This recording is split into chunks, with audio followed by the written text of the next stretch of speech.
the Reverend Father James Joseph McMenamin, the Petone Parish Priest who volunteered as chaplain to the armed forces on the front lines, not once but twice, before being killed by an exploding shell at a funeral service for fallen soldiers after the Battle of MCMENAMIN'S.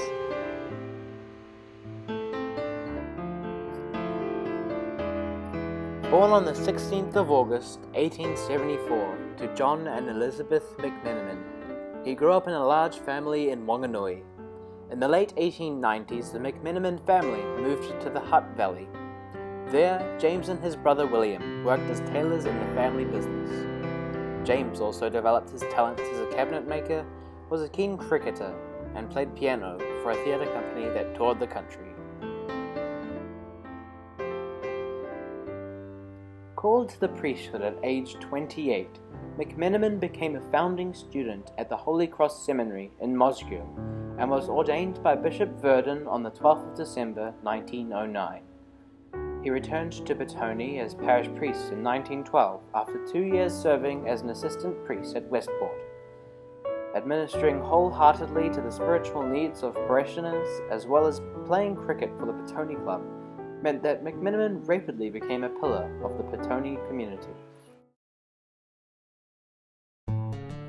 Amos Stenhouse, a Sacred Heart parishioner, showed me the old church where Father McMenamin would have served in. He also showed me the old presbytery where Father McMenamin lived at that time.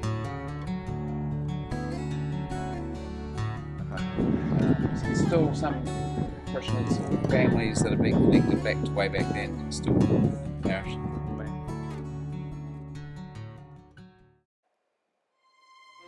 When the First World War commenced on August the 4th, 1914, he was fast to volunteer as chaplain to the armed forces.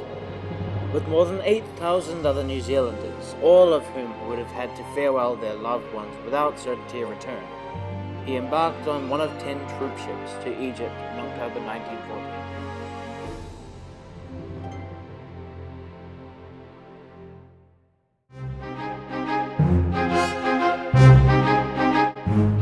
There he served the New Zealand soldiers stationed along the Suez Canal.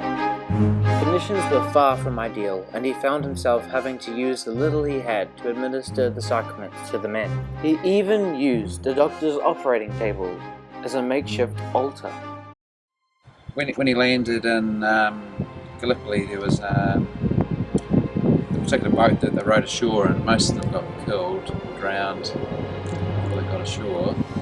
But he got ashore, and he was with an Australian priest at the time. So that first time at Gallipoli, as soon as they got ashore, they were just going to work with the dead and doing the last rites. Chaplain Captain McMenamin landed at Gallipoli on 25th of April 1915 to serve at the front line. He endured the dreadful conditions to give spiritual aid to the New Zealanders. While writing to Father Leo Daly, a chaplain at Trenton military camp, McMenamin said, "I have scribbled these few notes hastily on my knees while we are taking a rest. Nearly all the time shells have been bursting all around us, and I have been expecting one to drop in my face at any time, so I'm afraid my notes will sound somewhat jumbled to you. I have just been interrupted to go and bury 2 Otago boys, just been killed by the shrapnel." His selfless attending to the soldiers' spiritual needs on the battlefield eventually took a toll on his own physical health. In September 1915, he returned to New Zealand to recover. Crowded congregations were attracted to Ponsonby Parish to hear him recall his experiences. While he spoke, he was not able to stand due to his ill health. His will to help had not ceased, however, and in May 1916, he volunteered to return to Europe and served in hospitals in England. McMenamin tended the sick and wounded until January 1917, when he courageously resumed his work for the men of the front line, this time serving the 2nd Battalion of the Canterbury Regiment in France. On the 9th of July, 1917, after the Battle of Messines in Belgium, McMenamin was conducting a funeral service for fallen soldiers. Unexpectedly, the enemy fired a shell into the congregation. 6 soldiers were injured, and the Reverend Father James Joseph McMenamin was killed. Shortly before his passing, he had been promoted to the military rank of chaplain major. I came across this photo in a museum in Messines. It is of Father McMenamin administering communion to New Zealand soldiers the day before the battle.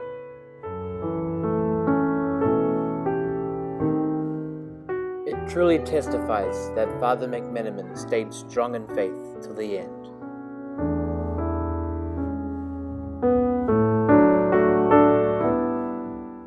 His tragic death stirred the hearts of many. People of all faiths were inspired by McMenamin's courage and the sacrifices he made for his fellow soldiers. The effect he had on the soldiers he served was immense. An extract from a letter written by a Petone soldier in The Colonist on 8th of July 1917, one day before McMenamin's death, said that Father McMenamin is known as Father Mac. He is right out on his own. When he is not settling draft problems for us, he has an accompanying embryo Sims Reeves on the piano, and is always looking after the boys, who swear by him. The way the boys borrow an occasional 5 seconds from him is pretty strong. Catholic, Jew, or Protestant, it's all the same. There's no creed or colour drawn by Father Mac. Good luck to him.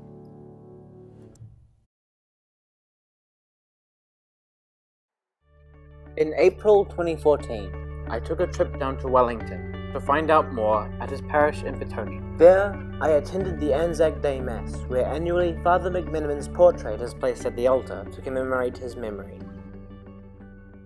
So he's always here for the Anzac Day Mass. So this is what he took to Gallipoli and to Belgium. After he was killed in Belgium, this was returned back to the parish. And this is the stained glass window from the second church. These stained glass windows are what is left from the church that Petone Parish built in 1934, dedicated to Father McMenamin. The church unfortunately had to be demolished in the 1990s due to earthquake risk.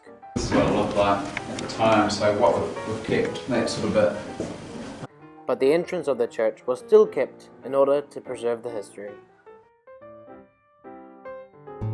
Only thing I can think of would be his faith, to get out there and help. It was just so well respected by the men. In memory of Father McMenamin, a sanctuary was also built in Modsgill in the Holy Cross College Seminary.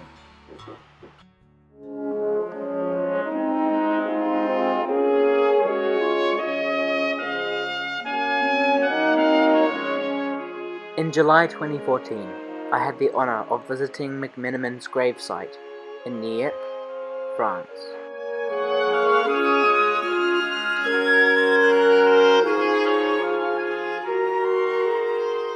Now, a century since the First World War, we still remember all those who served.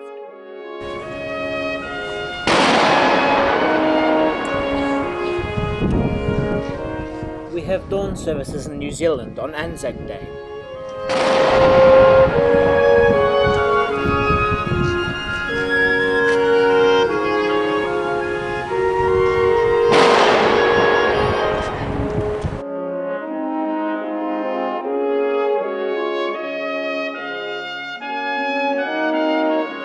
And in Paris, we have the Bastille Day Fête Nationale Parade.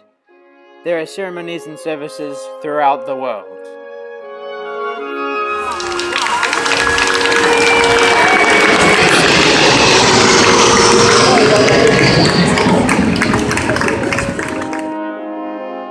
Internationally, we go the distance to make sure that our shared histories are commemorated and remembered.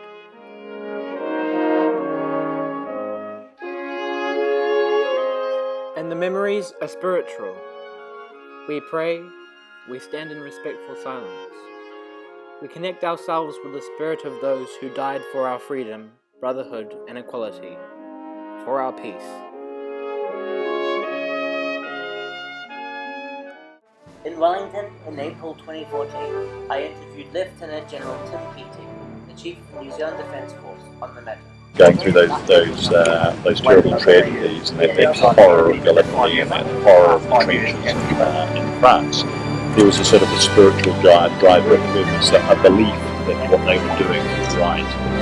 So I'm sure that that was one of their key drivers, as well as that comradeship, that everyone let their names down, but that higher purpose that we are fighting on behalf of a greater good, something I think is very important. Human is in a natural state, killing one's fellow man is in a natural state. So having that spiritual protection, that psychiatric protection is very important. But what have we learned? The story of Chaplain Father James Joseph McMenamin, as well as many other stories from World War I, has taught me that even in the most unnatural, darkest states we may find ourselves, one must not forget their spiritual well-being. Rather, one should let their spiritual life be the thing that leads them to make courageous decisions. When looking at the war, injury and death were everywhere. One would find it impossible to withstand fears of such things if they were merely to focus on physical, mental, or emotional realms. One had to look to God. Facing your mortality on a daily basis is a draining occupation. With facing mortality, it is universally known that one must prepare themselves.